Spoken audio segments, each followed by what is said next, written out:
Hello and welcome to SPMIS Academy. Today we'll analyze important newspaper articles of 5th April 2024. Please note you can download the PDF version of today's newspaper analysis by clicking the link given in the comment section. This is the list of the topics that we will be covering from today's newspaper. The first article is about should India be targeting per capita income or overall aggregate GDP. Basically article discuss करेगा कि अगर हमें अपने देश को विकसित बनाना है, जो हमारे देश का टारगेट है, सरकार ने टारगेट रखा है कि अपने देश को विकसित बनाना है, विकसित भारत संकल्प बाय 2047, तो उसके लिए क्या क्या चीज़ें करनी होंगी। ये आर्टिकल जो है जीएस पेपर 3 इंडियन इकोनॉमी के लिए इंपॉर्टेंट है। खासकर ये जो टॉपिक है हमारा जीएस पेपर 3 में इंक्लूसिव ग्रोथ, उसके लिए बहुत ही यूजफुल है। जो डेटा वगैरह यहाँ मिलेंगे, it can be very helpful if a question comes with respect to this particular topic. तो ध्यान से देखते हैं। सबसे पहले इस आर्टिकल में डिस्कस किया गया है कि जीडीपी, ओवरऑल जीडीपी या जीडीपी पर कैपिटा किसको टारगेट करना चाहिए, किसको इंक्रीज करने पे हमारा फोकस होना चाहिए। आपको पता है when overall GDP is divided by population of the country, it becomes GDP per capita, and GDP per capita is more और less reflector of average income of an individual of a country. On an average एक इंसान कितना कमाता है वो reflect होता है from GDP per capita figures. तो of course GDP per capita would be an indicator of lifestyle of an individual, कि किसी भी देश के अंदर लोगों का ऑन एन एवरेज लाइफस्टाइल, जीवन का तौर तरीका कैसा है, तो वो किसी भी देश के लिए एक बेहतर इंडिकेटर है इस बात को रिफ्लेक्ट करने के लिए कि वो देश कितना डेवलप्ड है।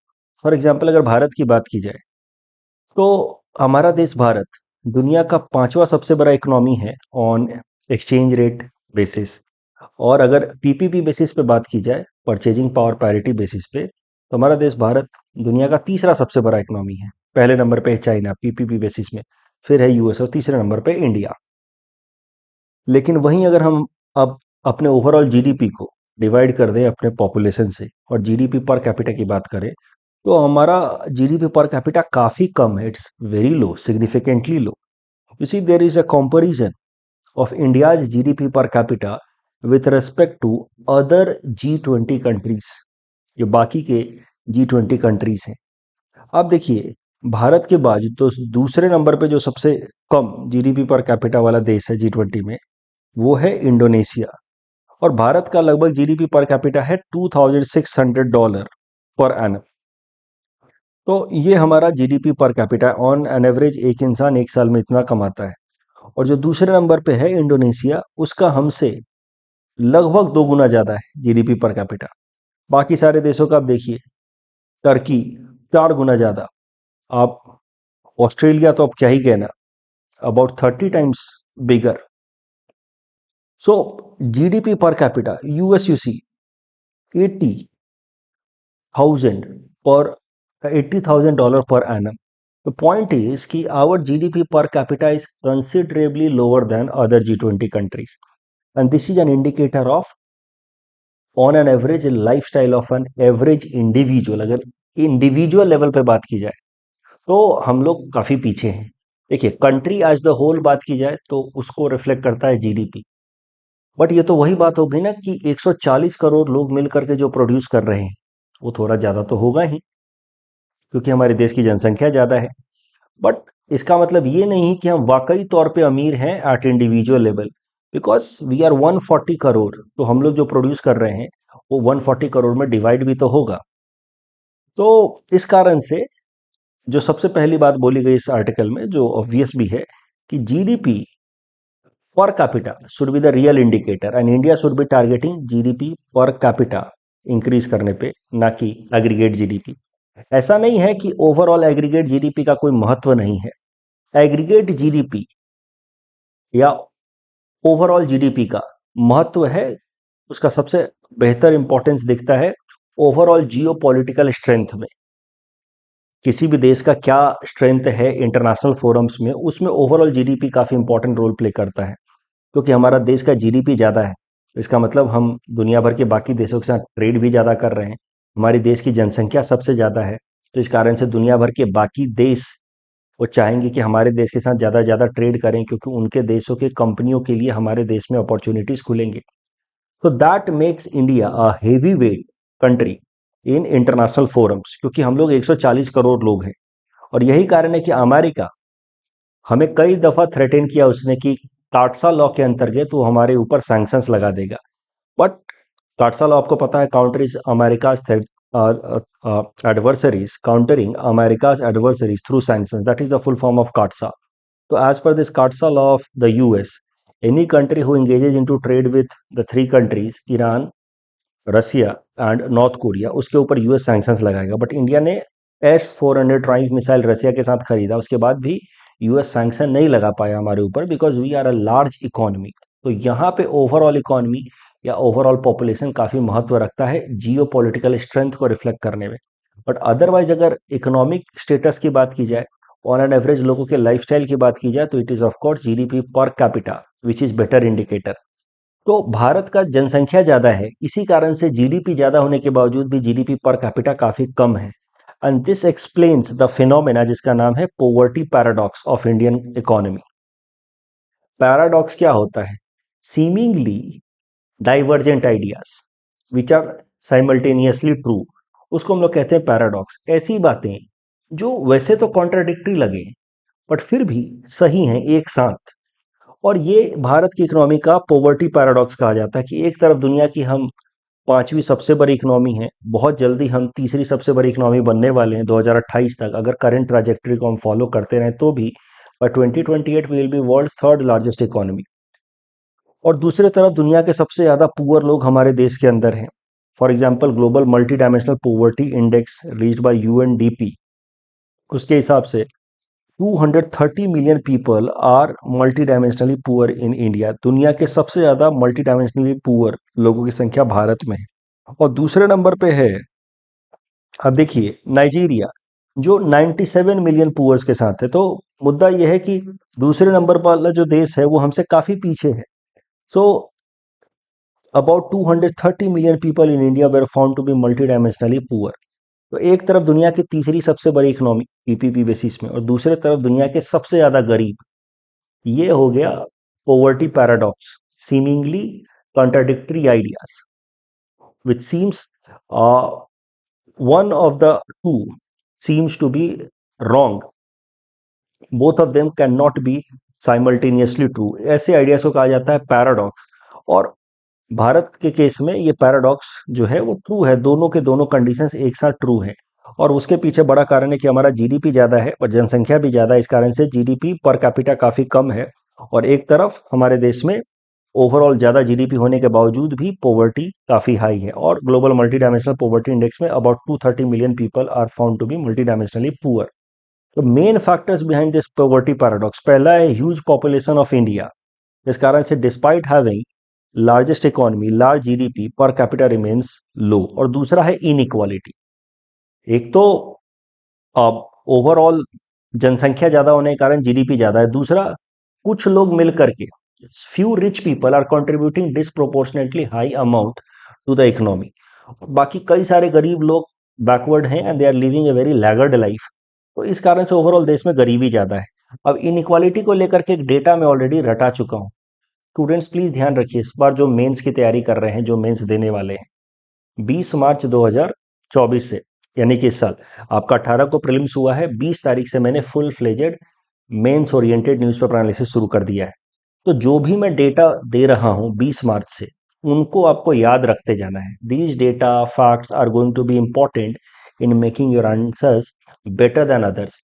तो 23 मार्च के न्यूज़पेपर एनालिसिस में मैंने एक रिपोर्ट की बात की थी, world inequality lab research report, जिसमें बताया गया था, वहां पे इनइक्वालिटी की चर्चा हुई थी कि भारत के अंदर 1% जो रिच लोग हैं वो 39.5% वेल्थ ओन करते हैं। तो this reflects a stark inequality in the country. These two things together, high population, because of that GDP is high but GDP per capita is low, and high inequality together explains poverty paradox। और ये poverty paradox is just another way to reflect कि inclusiveness in growth, economic growth is less। Inclusiveness means the benefit of economic development is not being trickling down or not being allowed to trickle down and distributed in equitable manner to each and every segment of the society, वो नहीं हो पा रहा है। ये हमें समझ आता है with these two data, world's largest economy, third largest, at the same time world largest number of poor. अब चाइना के साथ अगर भारत की कंपैरिजन की जाए, चाइना की इकोनॉमी और भारत की इकोनॉमी को कंपेयर किया जाए, तो 1990 तक दोनों ही इकोनॉमी लगभग बराबर ही थे। अब देखिए चाइना की ओवरऑल इकोनॉमी भारत की इकोनॉमी की तुलना में लगभग 1.2 टाइम्स बिगर थी। हमारी इकोनॉमी थी लगभग 320 मिलियन डॉलर, चाइना की थी 394 मिलियन डॉलर, तो 1.2 टाइम्स बिगर। 2022-23 तक China has become about 5.3 times bigger. We have turn 3.4 trillion dollar economy, China has become 17.9 trillion dollar. तो ये तो बात हो गई ओवरऑल जीडीपी की। अगर जीडीपी पर कैपिटा की भी बात की जाए तो 1990 में भारत और चाइना का जो जीडीपी पर कैपिटा है वो लगभग बराबर ही था, 368 डॉलर्स। ये था चाइना का जीडीपी पर कैपिटा, यानी कि ऑन एन एवरेज एक इंसान इतना कमाता था, और भारत के लिए 347। इनफैक्ट ये थोड़ा सा ध्यान से देखिए, चाइना के तुलना में भारत का जीडीपी पर कैपिटा थोड़ा ज्यादा ही था। ये ब्लू कलर से भारत का है, तो भारत का जीडीपी पर कैपिटा वाज 368 जबकि चाइना का 347 इन 1990। तो we were slightly better than China in GDP per capita. लेकिन आज के डेट में जीडीपी पर कैपिटा में भी चाइना हमसे लगभग 5-6 गुना बड़ा है। We are somewhere close to $2,500 per year, China is close to $13,000 per year. Bharat और चाइना के रैंकिंग की बात की जाए तो दोनों टॉप 10 से बाहर थे 1990 में, but owing to their large size in terms of population, चूंकि हमारी जनसंख्या ज़्यादा है ना चाइना की और भारत की, तो हम लोग अगर पर पर्सन अगर प्रोडक्शन कम भी करें तो ओवरऑल एब्सोल्यूट प्रोडक्शन ज़्यादा ही होगा। एंड दैट इज़ वाई धीरे धीरे हम लोग की ओवरऑल रैंकिंग आगे बढ़ी। Now China is world second largest economy, lagging behind only US in terms of exchange rate basis. Bharat दुनिया की पांचवी सबसे बड़ी इकोनॉमी है, lagging behind US, China, Japan and Germany. और बहुत जल्दी ही by 2028 India is set to become third largest economy of the world. But उसमें भी कहीं ना कहीं हमारा overall size of population is main determinant, क्योंकि जनसंख्या ज़्यादा है इसलिए हम लोग सब लोग थोड़ा थोड़ा भी प्रोड्यूस करते हैं तो ओवरऑल ये ज़्यादा हो जाता है, and it is helping Indian economy to become a bigger one. तो अब जरा देखते हैं विकसित भारत का जो संकल्प हमारी सरकार ने लिया है कि 2047 तक, 2047 तक जब हमारा आज़ादी के 100 साल पूरे हो जाएंगे तब तक हमारे देश को विकसित भारत बनाना है। तो उसके लिए क्या करना होगा? देखिए, वर्ल्ड बैंक की अलग अलग कैटेगराइजेशन है दुनिया भर की इकोनॉमीज को लेकर के, low income country, lower middle income, upper middle income, high income. हर साल इसमें थोड़ा बहुत बदलता है। फॉर एग्जाम्पल अगर मौजूदा टाइम में देखा जाए तो China is in upper middle income country and India is in lower middle income country, क्योंकि लोअर मिडिल इनकम के लिए 2023 का ये लेटेस्ट जो अब ग्रेड दिया है या रेंज दिया है, उसमें लोअर मिडिल इनकम में होने के लिए पर कैपिटा इनकम 1136 से लेकर के 4465 के बीच में होना चाहिए, और इंडिया इसी के बीच में है। तो लोअर मिडिल इनकम के भी बिल्कुल बीच में है हम लोग, 2600 के आसपास है। चाइना इसके बीच में है, लगभग अपर मिडिल इनकम में चाइना है। आप देखो चाइना 12,720 पे है, मतलब चाइना बिल्कुल अपर मिडिल इनकम के हाईएस्ट रेंज के पास है। तो कुछ दिनों में चाइना जो है वो हाई इनकम कंट्री में पहुंच जाएगा, बिकॉज इट इज ऑलरेडी 12,700 पे, and it has to just move about $1,000 मोर।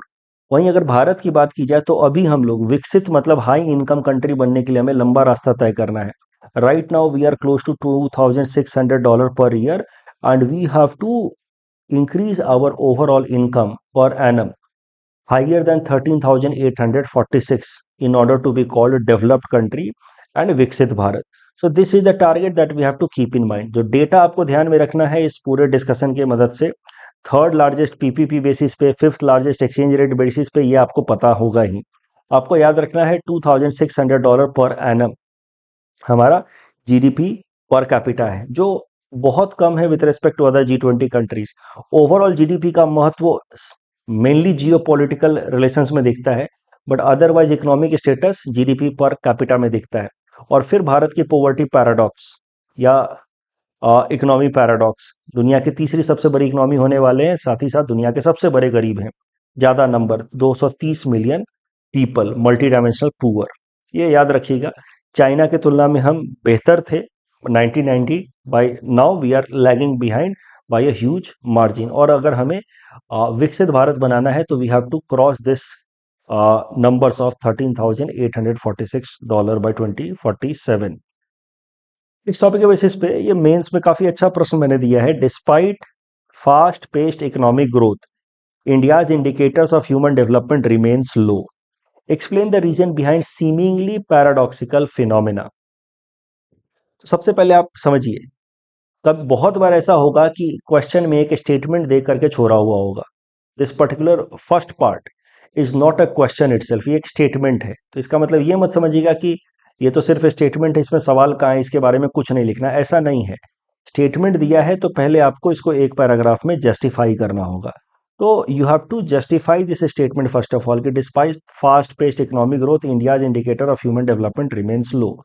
तो आप बताइए कि हमारे देश की इकोनॉमी कितना फास्ट पेस से मूव कर रही है, ग्रो कर रही है। वी आर वर्ल्ड्स लार्जेस्ट या world's fastest growing major economy, major economies में से we are world's fastest economy, पांचवी सबसे बड़ी इकोनॉमी है हमारी। और इस रेट से चलते रहे तो तीसरी सबसे बड़ी इकोनॉमी बन जाएगी 2028 तक। फिर एचडीआई की रैंकिंग, हंगर इंडेक्स की ranking, multi dimensionally poverty index में जो नंबर्स हैं 230 मिलियन वो लिखिए, ग्लोबल जेंडर गैप लिख करके सब प्रूव कीजिए, इस स्टेटमेंट को जस्टिफाई कीजिए कि our indicators of human development remains low. और फिर इसको एक्सप्लेन कीजिए कि ये सीमिंगली पैराडॉक्सिकल रिलेशंस हैं क्यों। तो उसके पीछे कारण है ह्यूज पॉपुलेशन, जिस पे हमने चर्चा की, ग्लेरिंग इनइक्वालिटी। तो जब भी कोई डेटा लिखिए और अगर आपको सोर्स पता है कि as per world inequality lab research report, तो सोर्स को लिख देने से आपका आंसर बेहतर हो जाता है। The problem of jobless growth, why jobless growth is happening? Because mainly growth is coming from service sector. Contribution to the GDP about 60% is coming from the service sector, and service sector's job elasticity is low. Job elasticity reflects ability of a sector to generate employment is job elasticity. GDP में contribute कर रहा हो तो ठीक है, लेकिन service sector का job elasticity कम है, मतलब जॉब क्रिएशन कम करता है। अनइवन ग्रोथ है, हेल्थ एजुकेशन पे कम इन्वेस्टमेंट है। More data you keep in mind, better answer it becomes. The next topic is about reduction on cost of remittances. This topic is important from our syllabus GS paper 3 Indian economy point of view. सबसे पहले थोड़ा सा समझते हैं इस article को समझने के लिए national Payment Corporation of India के बारे में, क्योंकि इसी से रिलेटेड ये आर्टिकल है। एनपीसीआई, देखिए एनपीसीआई को आरबीआई ने बनाया था in association with Indian banks association. तो इंडियन बैंक एसोसिएशन भारत के 10 महत्वपूर्ण बैंक्स का मिला करके एक ग्रुप है, और इंडियन बैंक्स एसोसिएशन के साथ मिल करके आरबीआई ने ये National Payment Corporation of India बनाया था, एक organisation, as per payment and settlement system act of 2007। और एनपीसीआई को जिम्मेदारी दी गई थी कि आप देश के अंदर डिजिटल एंड ऑनलाइन पेमेंट और ट्रांजैक्शन को प्रमोट करें। तो एनपीसीआई ने इस कॉन्टेक्स्ट में कई सारे नए नए पेमेंट के मेथड्स डेवलप किए। और एनपीसीआई की अगर बात की जाए तो एनपीसीआई ने यूपीआई लॉन्च किया 2016 में, रुपे भारत का अपना खुद का कार्ड सिस्टम डेवलप किया। अदरवाइज हम लोग सारे फॉरेन कार्ड सिस्टम जैसे कि वीजा या मास्टर कार्ड वो सब इस्तेमाल करते थे। इंडिया का खुद का अपना debit card, credit card system RuPay develop किया एनपीसीआई ने फॉर पेमेंट पर्पस। तो इंडियन बैंक एसोसिएशन और आरबीआई ने मिलकर के बनाया एनपीसीआई को under this payment and settlement act, और एनपीसीआई ने ये सब पेमेंट इनिशिएटिव्स लॉन्च किए। और उसके अलावा एनपीसीआई ने एक और इंस्टीट्यूशन डेवलप किया, एनपीसीआई इंटरनेशनल। और इस एनपीसीआई इंटरनेशनल को काम दिया गया कि दुनिया के बाकी देशों में आप यूपीआई और रुपए को प्रमोट करें। So NPCI international has been promoting UPI and RuPay in foreign countries, specially for Indians who are living abroad. They can use this UPI और RuPay card in order to make payment there. तो दुनिया के लगभग 3 crore Indians रुपए का और UPI का अब इस्तेमाल कर रहे हैं पेमेंट करने के लिए, रेमिटेंसेस के लिए। तो भारत से कई सारे लोग विदेशों में जाते हैं काम करने के लिए, उनको जो पैसा ट्रांसफर किया जाता है या वो पैसा कमा करके जो ट्रांसफर करते हैं, that is part of remittance. तो 3 करोड़ लोग लगभग अब रेमिटेंस का इस्तेमाल करते हैं भारत में पैसा भेजने के लिए। विदेशों में जाते हैं काम करने, वहां से भारत में पैसा भेजते हैं, और वो जो पैसा भेजते हैं उसको कहा जाता है रेमिटेंस। और रेमिटेंस भारत के अंदर डायरेक्ट अब आ जाता है। पहले कैसा होता था कि 7 दिन या 10 दिन तक इंतजार करना होता था। अब पैसा कमाइए जाकर के पोस्ट ऑफिस से वो लोग कुरियर करते थे फिजिकल फॉर्मेट में। अब तो धीरे धीरे सारा ऑनलाइन पेमेंट आ गया है, और अब तो इंस्टेंट मनी ट्रांसफर हो जाता है। वो लोग विदेशों से भी यूपीआई से ट्रांसफर करेंगे। भारत में यूपीआई का पार्टनर है वेस्टर्न यूनियन। वो तुरंत डॉलर को या जिस भी फॉरेन करेंसी में पैसा आ रहा है उसको कन्वर्ट करके रुपए में लेकर के भारत के अंदर जिस भी इंसान को आपको भेजना है, आप जैसे मान लीजिए कि ओमान में रह करके पैसा कमा रहे हैं और इंडिया में आपको अपने फ्रेंड के अकाउंट में पैसा भेजना है, तो आप यूपीआई की मदद से भेज दीजिए, और UPI in integration with western union will transfer the money in form of rupee in the account of your friend. UPI को धीरे धीरे बहुत सारे देशों में अब प्रमोट किया जा रहा है। हाल फिलहाल में जैसे यूएई, सिंगापुर, फ्रांस, वहाँ पे भी यूपीआई को लॉन्च किया गया, जिसकी मदद से अब आप सीधा सीधा वहाँ पे पेमेंट कर सकते हैं। आप जैसे आपको कन्वर्जन करने की जरूरत नहीं है, वहाँ जाएं, कुछ भी आपने मान लीजिए कुछ सामान खरीदा, अब अपने अकाउंट से यूपीआई की मदद से पेमेंट कर दीजिए, सीधा रुपया जो है वो वहाँ की लोकल करेंसी में ट्रांसफर हो करके और पेमेंट हो जाएगा। अब बात करते हैं रेमिटेंसेस की। तो ये तो हमने बात कर लिया एनपीसीआई के बारे में, और देख लिया कि वो क्या क्या कर रहा है, देश के अंदर पेमेंट सर्विसेज को बढ़ा रहा है और इंटरनेशनल लेवल पे भी पेमेंट फैसिलिटीज दे रहा है भारत के लोगों को। वहां से वो पैसा भेजना चाहते हैं, वो रेमिटेंस करना चाहते हैं, तो रेमिटेंस कौन करते हैं? तो भारत के कई सारे एक्सपैट्स, यानी कि भारत के मजदूर, काम करने वाले लोग विदेशों में जब जाते हैं, तो वहां से जब वो पैसा कमाते हैं तो वापस से भारत में भेजते हैं, उस पैसे को कहा जाता है रेमिटेंस। ज़्यादातर रेमिटेंस जो है वो वेस्ट एशियन कंट्रीज से आता है, जैसे UAE, Saudi Arabia, Kuwait, Qatar. ध्यान रहे, रेमिटेंस के 2 पार्ट होते हैं, मेजर पार्ट। एक तो होता है कंपनसेशन ऑफ एम्प्लॉय, जो विदेशों में काम कर रहे एम्प्लॉयज हैं उनकी सैलरी जो है वहां से सीधा सीधा उनके देश के किसी अकाउंट में आ जाता है। जैसे आप विदेश में काम कर रहे हैं और एम्प्लॉय आप वहां काम कर रहे हैं, लेकिन यहाँ के आपका बैंक अकाउंट में पैसा आ रहा है, तो इसको कहा जाएगा रेमिटेंस। पैसा सीधा यूपीआई और वेस्टर्न यूनियन की मदद से फॉरेन करेंसी से कन्वर्ट होकर के लोकल रुपी में कन्वर्ट होकर के हमारे देश में आ जाता है, तो इसको कहा जाता है रेमिटेंस। तो रेमिटेंस का एक मेजर कंपोनेंट हो गया कंपनसेशन ऑफ एम्प्लॉय। दूसरा होता है पर्सनल ट्रांसफर। विदेशों में रह रहे काम करने वाले लोग अगर सैलरी नहीं भी है, खुद से अपने लेवल पे पैसा भेजना चाह रहे हैं, तो भी that is consider to be part of remittance. मिला जुला करके सरल सी बात है, विदेशों से आने वाला पैसा जो भारत मूल के लोग रह करके वहां से कमा करके भेज रहे हैं अपने परिवारजनों के लिए, उसको कहा जाता है रेमिटेंस। आजकल इंस्टेंट हो जाता है, पहले 7-10 दिन का वक्त लगता था, इंस्टेंट हो जाता है यूपीआई और वेस्टर्न यूनियन के इंटीग्रेशन से। वहां से पैसा आता है, यहाँ वेस्टर्न यूनियन उसको कन्वर्ट करके आपके अकाउंट में डाल देता है इन टर्म्स ऑफ रुपी। अब अगर रेमिटेंस की बात की जाए तो, और मुझे उम्मीद है कि आपको अपने बेसिक इकोनॉमी की क्लास याद आ रही होगी, जहाँ पे मैंने आपको बताया कि remittance makes part of current account of external sector. Remittance की बात की जाए तो दुनिया का सबसे बड़ा देश है Bharat as far as remittance earning is concern. साल 2022 में हमने 111 बिलियन डॉलर का रेमिटेंस कमाया एक साल के अंदर। दूसरे नंबर पे है मेक्सिको, जो हमसे लगभग आधे पे है, 61 बिलियन बिलियन डॉलर के आसपास। हमारा 111 बिलियन, उसका 61, और फिर तीसरे नंबर पे है चाइना। अगर स्टेट वाइज बात की जाए कि सबसे ज्यादा रेमिटेंस कमाने वाला स्टेट कौन सा है, तो आंसर इज महाराष्ट्र। पहले केरला हुआ करता था, अब महाराष्ट्र केरला से आगे निकल गया है। अब करंट न्यूज पे आते हैं। देखिए, क्योंकि बहुत सारे भारतीय मूल के लोग, इंडियन पीपल, लिव आउटसाइड और रेमिटेंस के थ्रू भारत में पैसा भेजते हैं, तो एनपीसीआई जिसका मेन काम है ये ट्रांसफर के प्रोसेसेस को सिंप्लीफाई करना, एनपीसीआई ने डब्ल्यूटीओ के अंदर एक प्रेजेंटेशन रखा है, एक रिपोर्ट रखा है डब्ल्यूटीओ मेंबर कंट्रीज के सामने, वर्ल्ड ट्रेड ऑर्गेनाइजेशन। वहां पे जो अबू धाबी में मिनिस्ट्रियल कॉन्फ्रेंस हुई है, 13 मिनिस्ट्रियल कॉन्फ्रेंस, वहां पे। और बेसिकली डब्ल्यूटीओ के इस 13th मिनिस्ट्रियल कॉन्फ्रेंस में एनपीसीआई ने डब्ल्यूटीओ के मेंबर कंट्रीज को रिक्वेस्ट किया है कि रेमिटेंस से रिलेटेड जो चार्जेस हैं या कॉस्ट हैं, जो अभी बहुत ज़्यादा है, इट इज 6.18%। यानी कि अगर आप 100 रुपये भेजेंगे तो इतना आपको 6.18 रुपया आपको रेमिटेंस कॉस्ट के तौर पे खर्च हो जाता है, इसको रिड्यूस किया जाए। इसको रिड्यूस करने के लिए WTO मेंबर कंट्रीज के बीच में कोऑर्डिनेशन की जरूरत है। अभी जो रेमिटेंस कॉस्ट है on an average this is 6.18%। United Nation का टारगेट है to bring it down to 3%। ये जो इतना हाई रेमिटेंस कॉस्ट है इसके पीछे बड़ा कारण है डबल टैक्सेशन। जो अर्नर देश है, जिसके देश में पैसा आ रहा है वो भी टैक्स लेती है, और जो रिसीवर कंट्री है, मतलब जहां से अर्निंग करके पैसा भेजा जा रहा है वो भी टैक्स लगाती है, और जो देश पैसा रिसीव कर रहा है वो भी टैक्स लगाती है। सो आप कह सकते हैं to avoid any confusion let us say sender country and receiver country both impose taxes, तो there is double taxation problem. उसके अलावा कंट्रीज और बैंक के बीच में अंडरस्टैंडिंग उतनी अच्छी नहीं है। So if all such things are sorted out then the remittance cost should come down to 3%।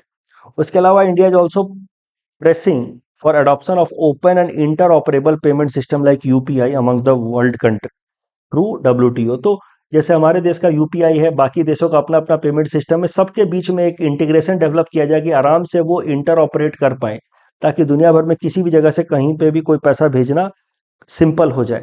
तो भारत ये चाहता है कि रेमिटेंस का पैसा आराम से भेजा जा सके।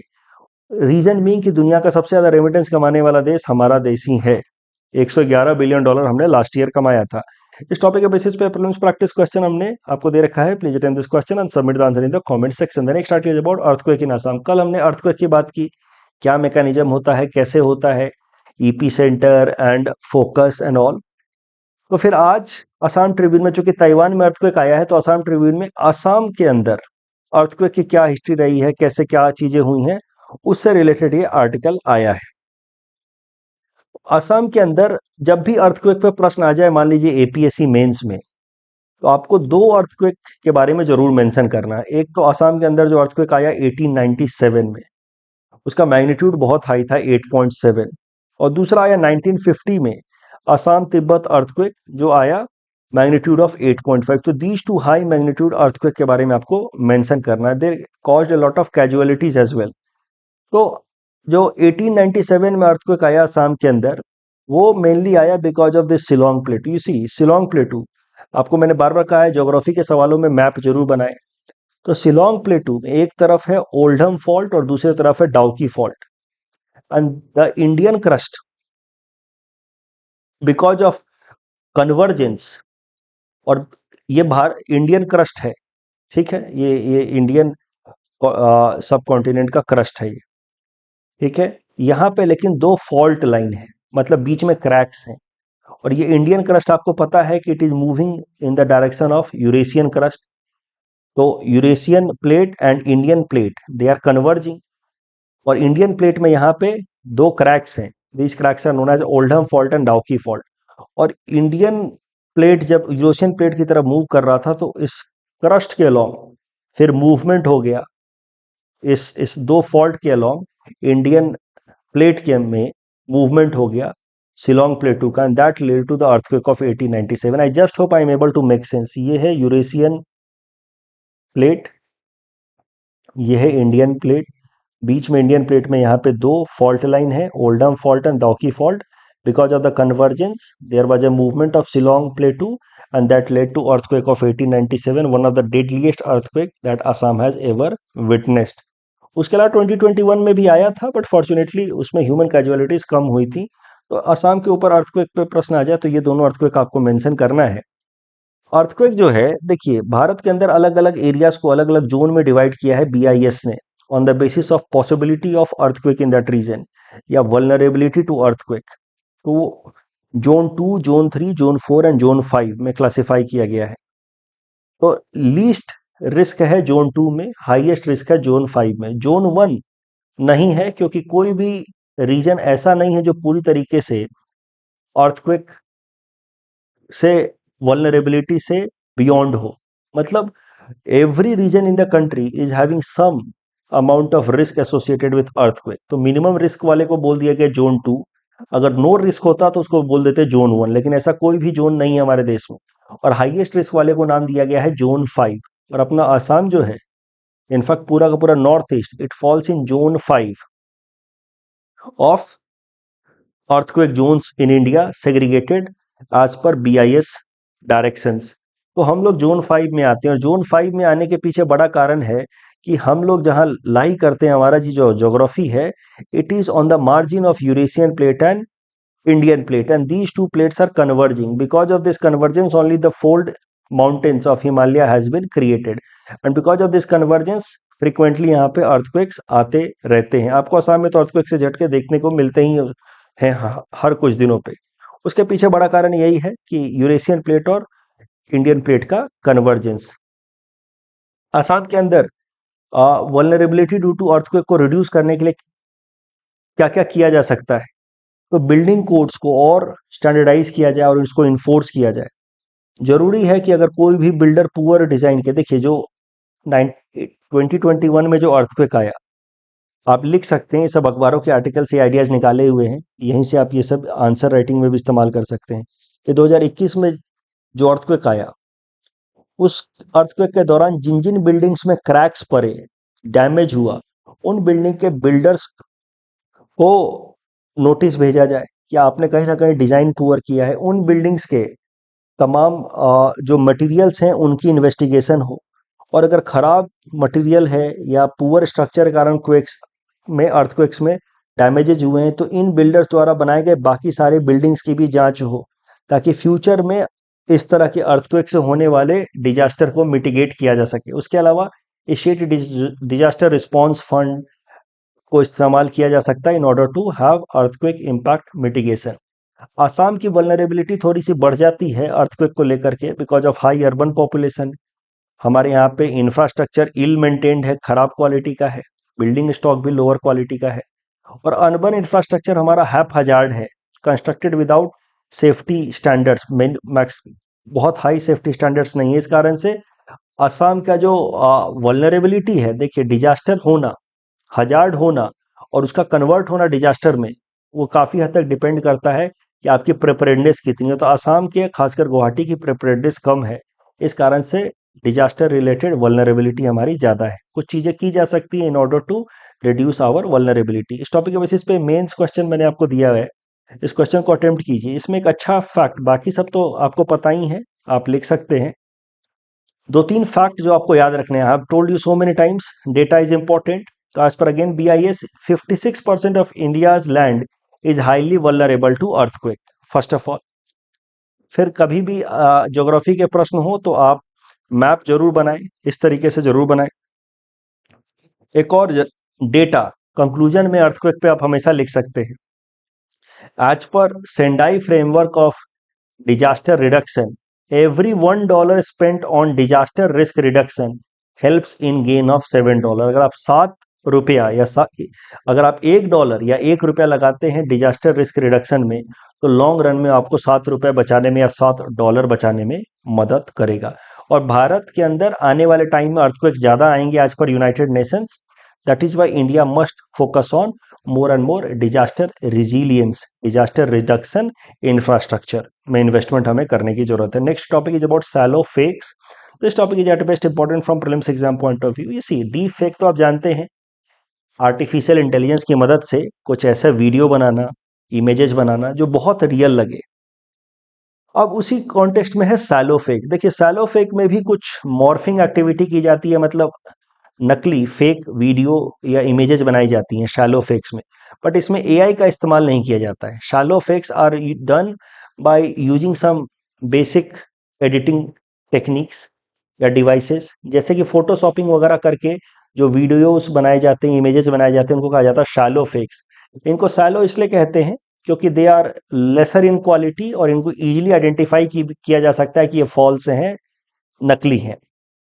बट अभी ये आर्टिकल कहता है कि शैलो फेक्स ज़्यादा बड़ा खतरा बनते जा रहे हैं आज कंपेयर टू डीप फेक्स, क्योंकि शैलो फेक्स को बनाना आसान है, बिकॉज इसके लिए चीपर टेक्नोलॉजी चाहिए और बड़े आराम से बन जाता है, कोई बहुत ज़्यादा एफर्ट भी नहीं चाहिए as compare to deep fake. So that is why shallow fakes, because of their large magnitude, large numbers में ये जो शैलो फेक्स बन रहे हैं, that makes them more difficult to handle as compare to even deep fake. कल जो हमने आपको प्रैक्टिस क्वेश्चन दिया था रिंग ऑफ फायर से रिलेटेड, दोनों सही हैं, दोनों।